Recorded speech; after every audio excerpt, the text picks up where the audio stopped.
ఇంటి సింహద్వారం పైన బూడిద గుమ్మడికాయని వేలాడదీస్తూ ఉంటాం. అయితే గుమ్మడికాయకి ఈ ప్రత్యేకత ఎందుకు? దాన్ని మనం చూసి వ్యావహారిక భాషలో ఆ ఇంటి ముందు ఉంచేటువంటి గుమ్మడికాయ అంటున్నాం. అసలు దాని పేరు కూష్మాండము. కూష్మాండము అంటే అర్థం ఏమిటో తెలియాలి మనకు. ఊష్మ అండము. కు అంటే భూమి అని అర్థం. ఊష్మ అంటే అగ్నిగోళము అని అర్థం. అండము అంటే గోళము అని. అది పూర్తిగా భూ సంబంధమైన అగ్నిగోళం. భూమి మొత్తం అగ్నిగోళంతో సమానమే. ఆ కూష్మాండాన్ని అక్కడ ఉంచాము అంటే భూమి మొత్తాన్ని ఇంటి ముందు ఉంచాము అని అర్థం. ఈ భూమండలంలో ఏ ఏ భాగములు ఉన్నాయో అవన్నీ కూడా ఆ కూష్మాండంలో ఉన్నాయి. దాంట్లోనే నిక్షిప్తమై ఉన్నాయి. మనకు కనబడవు. కనబడకపోయినా మనిషి శరీరంలో మనస్సు ఉన్నది. కనబడుతున్నదా? ఆత్మ ఉన్నది. కనబడుతున్నదా? ఒక్కొక్కప్పుడు ఆత్మ లేదు అని కూడా మీరు వాదించవచ్చు. కానీ ఒక్కొక్కప్పుడు ఏదో కష్టం కలిగింది అంటే నా ఆత్మ ఘోషిస్తున్నది అని కూడా అంటూ ఉంటారు. లేనప్పుడు ఎలా ఘోషిస్తోంది? కనుక ఉన్నది అని.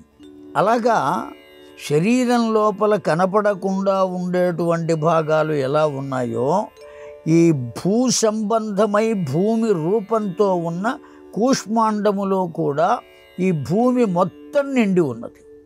మనం కూడా అందులోనే ఉన్నాం. మన ఇల్లు కూడా అందులోనే ఉన్నది. అన్నీ అందులో ఉన్నాయి. అలా ఉండటం చేత ఎవరు ఏ విధంగా చూచినా, ఏ విధంగా ఆ ఇంటిని గురించి అనుకున్నా, ఆ ఇంటిలో వారి గురించి అనుకున్న లోకంలో అనేక మంది వ్యక్తులు ఉంటారు. ఒక్కొక్కరు అనుకుంటూ ఉంటారు. నేను 30 సంవత్సరాల నుంచి ఇదే వాడలో ఉంటున్నాను. నిన్న మొన్న వచ్చాడు, 7 అంతస్తుల భవనం కట్టాడు, నేను ఇట్లాగే పూరి గుడిసెలో ఉన్నాను అనుకుంటాడు. అతడు బాధపడి అనుకున్నటువంటి ఆ మాట ఈ 7 అంతస్తులు కట్టిన వాడికి కష్టాన్ని కలిగిస్తుంది. ఆ నోటి నుంచి వచ్చేటువంటి మాట కానీ, కంటి నుంచి చూచేటువంటి చూపులో ఉండే కిరణాలలో కానీ దోషాలు ఖచ్చితంగా ఉండి తీరుతాయి. ఆయా దోషములు ఆ ఇంటికి కానీ ఆ ఇంటి వారికి కానీ కలుగకుండా ఉండటం కోసం, వాళ్ళ జాగ్రత్త కోసం ఈ భూ సంబంధమై భూమితో సమానమైనటువంటి కూష్మాండమును కనుక అక్కడ కట్టినట్లయితే ఆ దోషములన్నీ ఆ కూష్మాండం పోగొడుతుంది. పోగొట్టేటువంటి శక్తి దానికి ఉన్నది. ఏ కర్మ చేసినప్పటికీ దాన్ని సరిచేసేటువంటి శక్తి ఎవరికి ఉన్నది? భూమికే ఉన్నది. మనం పొందేటువంటి ప్రతి వస్తువు భూమి నుంచే వస్తున్నది. 7 వారాల నగలు చేయించుకున్నా, 18 రోజుల నగలు చేయించుకున్నా ఈ నగలన్నీ దేని నుంచి వస్తున్నాయి? బంగారం నుంచి ఎక్కడి నుంచి వస్తుంది?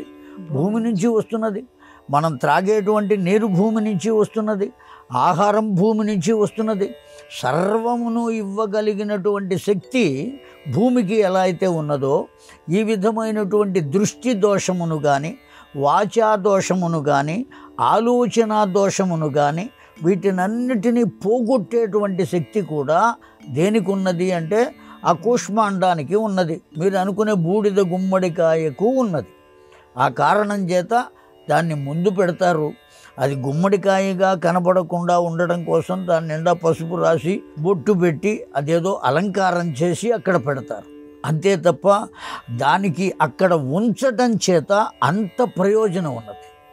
ఆ ఇంటికి కానీ ఆ ఇంటిలో ఉండేటువంటి వారికి కానీ అనేకమైనటువంటి దుష్టశక్తులు కూడా మనకు తెలియకుండా గాలిలో సంచరిస్తూ ఉంటాయి, మనకు కనపడవు.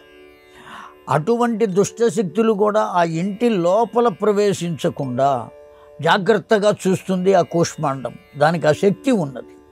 అందుకనే పెద్దలు ఆ గుమ్మడికాయని అక్కడ కడతారు.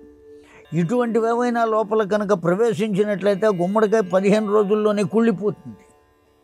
కుళ్ళిపోయిన వెంటనే దాన్ని తీసేసి మళ్ళీ ఇంకొకటి ఏర్పాటు చేసి తీరాలి. చాలామంది అనుకుంటూ ఉంటారు కుళ్ళిపోయింది కనుక దోషాలన్నీ పోయినాయి, ఇక మనం ఏం చేయక్కర్లేదు అని. తర్వాత మళ్ళీ రావచ్చు దోషాలు. ఎవరు ఏ క్షణంలో ఏమనుకుంటారో తెలియదు కదా. ఆ కారణం చేత ఎప్పటికప్పుడు ఇంటి ముందు కూష్మాండము ఉండి తీరవలసినదే. ఇది పెద్ద ప్రయోజనం దానికి.